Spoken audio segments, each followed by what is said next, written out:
So in this video, I'm going to show you a $3,500 mistake that we made here. I'm going to show you how the conversation with the client went sour.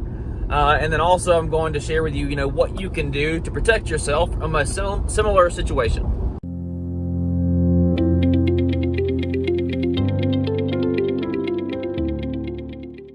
So my employee calls me up and he's like, "Hey boss, I effed up." That's literally the first thing he said to me. And, of course, that's the first things you want to hear, whenever you get, I always dread getting phone calls, because most of the time it's never anything good, But, yeah, those are the first words. "Hey, boss, I effed up." Well, what had happened was, and I'll show you a picture, but long story short, we drove the mower over wet concrete. At first, it was like, how can we do this? But honestly, looking back at it, that area, it wasn't taped off. There was no signs on the fence saying wet concrete. And really, wet concrete or dried concrete, it looks the same. And it was just like a pad that was back there. So I can see how my employee just assumed that everything was dry and then drove over the top of it. It was hard for me to be upset or kind of come down on him, because honestly, it's probably something anybody could have done. The challenge of the whole situation was just how silly our client ended up acting over the whole situation. So I'm going to bring you up to speed on that. So the first thing I did was I called the client to let him know about what had happened. And well, first we tried to knock on his door. He didn't answer. But I called and I wasn't able to get a hold of him, so I left him a voicemail letting him know everything that had happened. And then I went to send him an email. Well, at that time, I realized that he had sent an email that morning saying we were probably not going to be able to access the backyard because they were having concrete poured. So my client, he did send us an email the morning of his service, letting us know that he was having concrete poured. I missed it. I was out and about and I missed that email, and that responsibility ultimately fell on me. I told him once I finally did get in contact with him via phone that, we're going to handle this. I have insurance, and they're going to take care of it.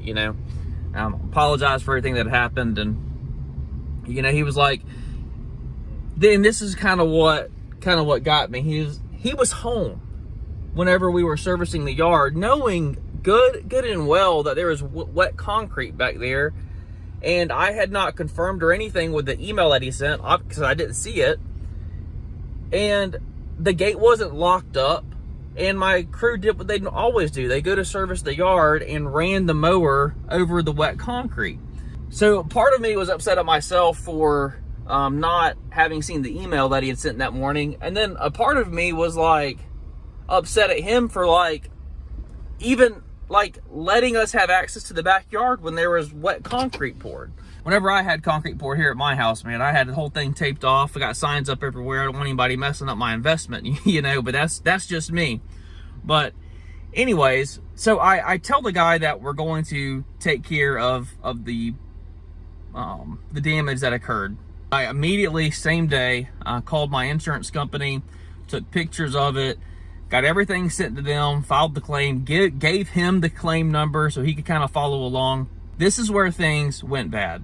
It was because he felt like my insurance company was taking too long to make the actual payment for the damage on the concrete. He was upset that I would not come out of pocket and pay for the repair.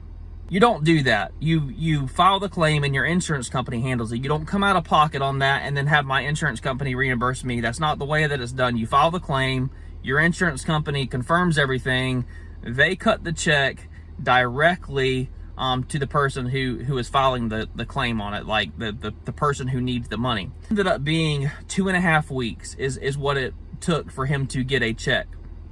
But after 1 week, this guy had just lost his mind about it. It was just, the whole thing was just silly. It went from, your insurance company is dragging your feet. And then whenever he demanded that I pay him out of pocket, and I told him I wasn't going to do that, you know, we're going to do this how we're supposed to, and he would receive a check directly from my insurance company. He sent this really strange email about how he was going to let sleeping dogs lie, and now he's calling in the dogs, and you know, he's going to file a civil. The whole thing was just silly. It was stupid. And the email that he sent about how it was his opinion that we did it on purpose, that just was, at that point, anything he said, it just lost all credibility. And he had this theory on how we drove over his concrete on purpose and tried to do damage to it. And at that point, I just realized that this person is